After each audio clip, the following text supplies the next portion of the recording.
जय माता दी दोस्तों। आज मैं आप लोगों को नवरात्रि के समय में छुए जाने वाले वृक्ष के बारे में बताऊंगा। दोस्तों, हमारे धर्मशास्त्र में अनेक ऐसे वृक्ष हैं जो कल्याणकारी होते हैं, मंगलकारी होते हैं। अगर इस वृक्ष को नवरात्रि के दिनों में छू लेते हैं तो आपकी सभी प्रकार की परेशानी है, सभी प्रकार के कष्ट है, यह सब समाप्त हो जाते हैं और आपकी जो भी मनोकामना, जो भी इच्छा है, वो माता दुर्गा जी अवश्य ही पूरी करती हैं।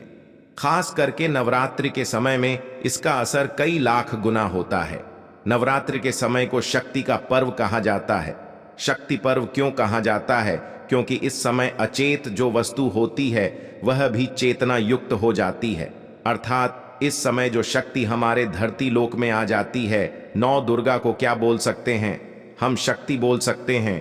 तो माता रानी इस धरा पर आती है, इस पृथ्वी लोक पर आती है, तो जितने भी पेड़ पौधे हैं, जीव जंतु है, चल अचल सभी प्रकार के जो वस्तु है, ये सब में प्राण जाते हैं, न सब में शक्ति निहित हो जाती है, जागृत हो जाती है। तो इस समय कोई भी पेड़ पौधे को जाकर के छू ले, खास करके देवी स्वरूप कहे गए जो पेड़ पौधे होते हैं, जाकर के आप इसे छू करके आते हैं तो आपके जीवन की परेशानी है, दुख है, तकलीफ है, कष्ट है, रोग है, बीमारी है, कलह है, जीवन में चल रही बहुत बनी समस्या है, सब समस्या समाप्त हो जाती है। काल सर्प दोष, मंगल दोष, शनि दोष, राहु दोष तत्काल अपना असर दिखाती है और सब दोष खत्म हो जाते हैं। दोस्तों, आज मैं आप लोगों को 3 पौधों के बारे में बताऊंगा और यह तीनों पौधे देव वृक्ष कहे जाते हैं। वीडियो को ध्यान से देखना। अगर आज की वीडियो मिस कर दी तो फिर सारी जिंदगी आपको पछताना पड़ेगा, क्योंकि नवरात्रि ही एक ऐसा पर्व होता है, एक ऐसा समय होता है, केवल 9 दिनों के भीतर में आपको लंबी पूजा पाठ करने की जरूरत नहीं पड़ती। केवल 9 दिनों के भीतर में ही आप अपनी समस्या को, आप अपनी गरीबी को स्वयं अपनी आंखों से समाप्त होते हुए देख सकते हैं। मैं जिस वृक्ष के बारे में बता रहा हूं, यह सारे वृक्ष आपको अपने घरों के आसपास में बहुत ही आसानी से मिल जाएंगे। दोस्तों, वीडियो में आगे बढ़ने से पहले, जानकारी बताने से पहले, अभी तक कमेंट बॉक्स में जय माता दी नहीं लिखे हैं तो जय माता दी जरूर लिखना। जब आप हमारे कमेंट बॉक्स में जय माता दी लिखते हैं तो हमें काफी हर्ष होता है, काफी उल्लास होता है। आप हमारी वीडियो को लाइक करते हैं तो हमारा मनोबल बढ़ता है और आप सभी लोगों के लिए इस प्रकार ज्ञान भरी जो अच्छी अच्छी जानकारी होती है, आप सभी लोगों के लिए लेकर के आते हैं। तो वीडियो को ध्यान से देखना। कौन से ऐसे 3 वृक्ष है जिसे हमें छू करके नवरात्रि के समय में जरूर आना चाहिए। एक खास बात सभी दर्शकों को बताना चाहूंगा, नवरात्रि के समय में जितना ज्यादा हो सके देव वृक्ष की पूजा जरूर करना। दोस्तों, देव वृक्ष में कई प्रकार के वृक्ष होते हैं। चलिए, मैं आप लोगों को बताना चाहूंगा कौन से वृक्ष को छूने से हमारी गरीबी मिटती है।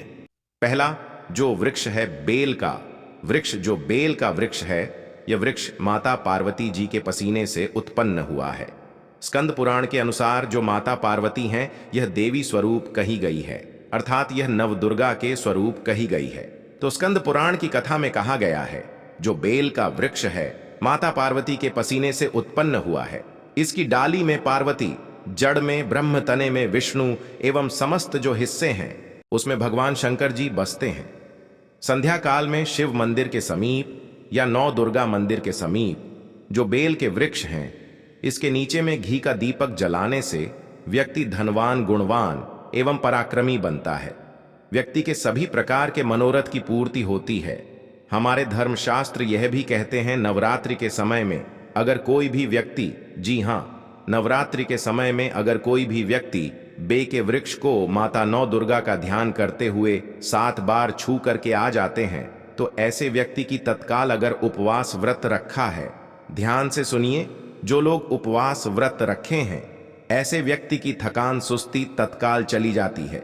ध्यान से सुनिए, जो व्यक्ति उपवास रखे हैं, व्रत रखे हैं, ऐसे व्यक्ति को नवरात्रि के समय में जितना ज्यादा हो सके संध्या काल में बेल के वृक्ष को जरूर छूना चाहिए। केवल आप ज्यादा नहीं छू सकते तो 7 बार छू करके जरूर आ जाना और बेल वृक्ष के नीचे में घी का दीपक जरूर जला देना। दोस्तों, घी का दीपक जलाते हैं तो इसके क्या फायदे मिलते हैं, यह भी इस वीडियो में बताऊंगा। मैं सारी जानकारी इस वीडियो में विस्तार से बता रहा हूं, इसलिए आज की वीडियो थोड़ी बड़ी बन सकती है।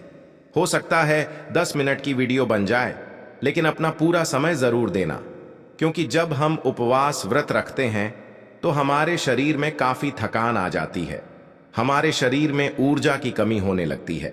हालांकि हमें अध्यात्म ऊर्जा प्राप्त होती है, लेकिन हमारे शरीर में ऊर्जा की कमी होने लगती है। भोजन ना करने के कारण हमारे शरीर में ऊर्जा की कमी होती है, और इस ऊर्जा को बरकरार रखने के लिए, इस ऊर्जा को प्राप्त करने के लिए हमें बेल वृक्ष को छूना चाहिए। दोस्तों, अनेक संत महात्माओं ने बेल वृक्ष के पत्ते को खा करके तपस्या की है एवं कई प्रकार की सिद्धियां हासिल की हैं। धर्मशास्त्र कहते हैं, अगर नवरात्रि के समय में बेल के पत्ते खाए जाएं, तो जो व्यक्ति लंबे समय से जो मंत्र के जाप कर रहे हैं, सिद्धि प्राप्त नहीं हो पा रही है, फिर कुछ आप ऐसी सिद्धि को प्राप्त कर सकते हैं जो सिद्धि आपको काफी लंबे समय से प्राप्त बेल के पत्ते खाने से वह सिद्धि जल्दी प्राप्त होती है। इसके नीचे घी का दीपक जलाने से हमें सिद्धि की प्राप्ति होती है। सिद्धि का मतलब होता है कार्य में सफलता। तो जो लंबे समय से आपके कार्य नहीं हो पा रहे हैं, उस कार्य में नवरात्रि के समय में जीतने भी दिन हो सके, आप जो है जब भी आपको समय मिले तो शाम के समय में घी का दीपक जरूर जला देना। और अगर कोई भी व्यक्ति नवरात्रि के समय में, ध्यान से सुनिए, अगर कोई भी व्यक्ति नवरात्रि के समय में अगर बेल वृक्ष की जड़ में दूध चढ़ते हैं, वह सभी प्रकार के व्याधि दूर होती है। अगर सिंदूर युक्त गंगा जल चढ़ाते हैं तो व्यक्ति की गरीबी मिटती है। अगर तेल चढ़ाते हैं बेल वृक्ष के जन में तो सौभाग्य की प्राप्ति होती है। और अगर बेल के तीनों पत्तों में, दोस्तों ध्यान से सुनिए, त्रिदेवी कही गई है, जैसे कि महाकाली, महालक्ष्मी, महासरस्वती। तो अगर बेल के जो 3 पत्ते हैं महालक्ष्मी, महाकाली, महासरस्वती के स्वरूप कहे गए हैं, तो बेल के अगर तीनों पत्तों में ओम, दूसरे पत्ते में हरिओम को सिंदूर से लिख करके चढ़ाना होता है, सिंदूर से लिख करके चढ़ाया जाए तो तत्काल उसी समय मनोकामना की पूर्ति होती है, कार्य में सफलता मिलती है। कोई लंबे समय से आपकी मनोकामना हो, आप चाहते हैं वह मनोकामना पूर्ण हो जाए, तो यह उपाय अवश्य करिएगा। दोस्तों, इसकी जड़ में ध्यान से सुनिए, नवरात्रि के समय में इसकी जन में अगर तांबे की कोई भी रिंग होती है, जिसे हम एक प्रकार के तांबे की जो धातु है यह मंगल से जुड़ हुई होती है, तो अगर नवरात्रि के समय में इसकी जन में तांबे की जो रिंग होती है, अंगूठी होती है, अगर आप 4 अंगुल खंड करके दबा करके आ जाते हैं, नवरात्रि भर इसे दबे रहने देना है। इसके बाद अगर आप पहन लेते हैं तो वह जागृत हो जाती है, क्योंकि जो बेल के वृक्ष हैं स्वयं जागृत कहे गए हैं। और नवरात्रि के समय में इसकी जो आवरा होती है, इसकी जो ऊर्जा होती है, अत्यधिक बढ़ जाती है। फिर अगर आप इस प्रकार की अंगूठी को पहनते हैं तो कभी भी आपको रक्त संबंधी समस्या नहीं आती, क्षण का दोष नहीं सताता, राहु की पीड़ नहीं सताती, और 9 दुर्गा की कृपा से सदैव आप सुरक्षित रहते हैं। ऐसे व्यक्ति की कभी भी अकाल मृत्यु नहीं होती। दोस्तों, मैं दूसरे पौधे के बारे में जो बता रहा हूं वह पौधा भी जान लीजिए। मैं जो दूसरे पौधे के बारे में बता रहा हूं यह शम का वृक्ष है। शमी के वृक्ष को जगदम्बा के स्वरूप कहा गया है। जो शमी के वृक्ष हैं यह स्वयं जगदम्बा के स्वरूप है। इस पर स्वयं मां जगदम्बा स्वयं साक्षात विराजमान रहती है। और कोई भी व्यक्ति अगर संध्या काल में नवरात्रि के समय में इसके नीचे में धूप दीप जलाता है, धुआं दिखाता है, तो उनकी सभी प्रकार की परेशानी दूर होती है। धर्मशास्त्र कहते हैं, अगर कोई भी व्यक्ति नवरात्रि के पूरे समय में हो सके, अगर आप एक दिन भी करना चाहते हैं तो आप यह उपाय एक दिन भी कर सकते हैं, पंचमी या सप्तमी के दिन कर सकते हैं। तो हमारे धर्मशास्त्र में कहा गया है, अगर नवरात्रि के समय में लाल चूनी अगर कोई भी व्यक्ति मनोकामना बोलते हुए शमी के वृक्ष में बांधे तो वह मनोकामना की पूर्ति होती है। लाल चूनी अगर कोई भी महिला जाकर के बांधती हैं तो उन्हें सौभाग्य की प्राप्ति होती है, उसके पति की कभी भी अकाल मृत्यु नहीं होती। इसकी जड़ में सिंदूर डालने से व्यक्ति को आरोग्य की प्राप्ति होती है। जो लोग लंबे समय से बीमार पड़े हैं, ऐसे व्यक्ति के जो घर में रहने वाले सदस्य हैं, तो वह लोग जो बीमार पड़े हैं उनके शरीर से 7 बार सिंदूर को उतारा करके शमी की जड़ में डाल सकते हैं, तो उनके रोग जल्दी ठीक हो जाएंगे। जो लोग लंबे समय से बीमार पड़े हैं या फिर आप बीमारी से बचना चाहते हैं, निरोग रहना चाहते हैं, तो इसकी जन में सिंदूर जरूर डाल देना। मनोकामना पूर्ति करने के लिए। मैं एक मंत्र बता रहा हूं, इस मंत्र को बोलते हुए शमी के वृक्ष को छूना है। इस मंत्र को बोलते हुए शमी के वृक्ष को छूना है। आप तत्काल नवरात्र के समय में इसका रिजल्ट देखना। जैसे ही नवरात्रि समाप्त होगा, आपकी जो मनोकामना है उसकी पूर्ति हो जाएगी। आपकी जो दरिद्रता है वह दरिद्रता समाप्त हो जाएगी। तो मंत्र कौन सा है? तो आपको बोलना है मम मनोरथ पूरे, मम दरिद्र नाश। यह मंत्र आपको बोलना है। यह मंत्र बोलते शम के वृक्ष को छूना है। सभी प्रकार के आपके मनोरथ की पूर्ति होगी। आपकी जो दरिद्रता है, दरिद्रता समाप्त हो जाएगी, छू मंत्र हो जाएगी। या आपको छूते हुए बोलना है। आप चाहते हो तो नवरात्रि के समय में मौली धागे भी शमी के वृक्ष पर बांध सकते हो। अधिकतर लोग मौली धागे बांधते हैं। मौली धागे बांधने से माता रानी आपसे बंध जाती है। दोस्तों, कहने का मतलब है कि माता रानी आजीवन आपका साथ देती है, आपके हर कदम में मार्गदर्शन करती है। इसकी जड़ की मिट्टी ला करके ध्यान से सुनिए।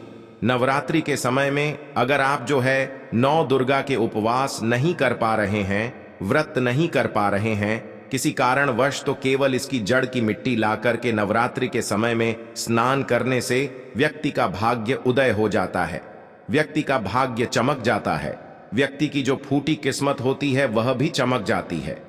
आप में से अधिकतर लोग बोलते हैं ना कि हमसे लक्ष्मी नाराज हो चुकी है, लक्ष्मी हमारे घर में आना ही बंद कर चुकी है। तो आप चाहते हैं कि लक्ष्मी की कृपा प्राप्त हो जाए, तो नित्य नवरात्रि के समय में इसकी मिट्टी को ला करके नवरात्रि के समय में स्नान करना शुरू कर दिया। नहाने वाले पानी में डाल करके स्नान करना शुरू कर दीजिए। आपके शरीर से दोष दूर हो जाएंगे। आपके शरीर से किसी भी प्रकार की पीड़ा है, सकारात्मक शक्ति आपके शरीर में प्रवेश कर गई है, वह भी समाप्त हो जाएगी। दोस्तों, तीसरे क्रम में मैं जिस वृक्ष के बारे में बता रहा हूं मित्रों, इस वृक्ष को देव वृक्ष भी कहा जाता है। जो तीसरा वृक्ष है वह है परिजात का वृक्ष। परिजात का वृक्ष समुद्र मंथन इंद्र के नंदन वन में स्थापित किया गया था। परिजात वृक्ष भगवान कृष्ण ने मानव जन कल्याण के लिए धरती लोक पर लाए थे, जो पारिजात का वृक्ष है। इसे भी लक्ष्मी का स्वरूप कहा गया है, क्योंकि मां लक्ष्मी भी समुद्र से उत्पन्न हुई है और परिजात के वृक्ष भी समुद्र से उत्पन्न हुआ। इस नाते यह मां लक्ष्मी की बहन कही जाती है। तो ऐसा माना जाता है कि कोई भी मनुष्य उनके शरीर में कितनी भी ज्यादा थकान हो, कितनी भी पीड़ा में व्रत रख रहे हैं, व्रत के दौरान अगर आपके शरीर में थकान है, पीना है, तो पारिजात के वृक्ष को शाम के समय में छू करके जरूर आ जाना। आप चाहते हो तो नवरात्रि के किसी भी टाइम में आपको टाइम मिले, उस समय में जाकर के इसके वृक्ष को छू सकते हैं। इसके वृक्ष को छूते ही तत्काल शरीर से पीना है, जो थकान है, सुस्ती है, कमजोरी है, वह समाप्त हो जाती है। इस वृक्ष के नीचे में अगर नवरात्रि के समय में घी का दीपक जलाया जाए, चुटकी भर सिंदूर अगर इसकी जड़ में डाला जाए, तो सभी प्रकार की मनोकामना की पूर्ति होती है। लेकिन आपको प्रार्थना जरूर करनी है कि हे परिजात वृक्ष, आप देवी स्वरूप कहे जाती हैं। इस प्रकार से आप इनसे जो है मनोकामना बोल सकते हैं, मनोरथ बोल सकते हैं। यह लक्ष्मी की बहन कही गई है, क्योंकि समुद्र मंथन से यह उत्पन्न हुआ है। तो अगर आप भी जल्द धनवान बनना चाहते हैं, आपके जीवन में कोई कामना है, कोई कामना अधूरी रह गई है, तो हमने 3 वृक्ष के बारे में बताया है। इन 3 वृक्ष को नवरात्रि के समय में छूना शुरू कर सकते हैं। और अगर कोई व्यक्ति यह तीनों वृक्ष को छू लेते हैं, ध्यान से सुनिए, अगर तीनों वृक्ष को छू लेते हैं तो ऐसे व्यक्ति के कार्य सफल होने से, ऐसे व्यक्ति की मनोकामना पूर्ण होने से दुनिया की कोई भी शक्ति नहीं रोक पाएंगे।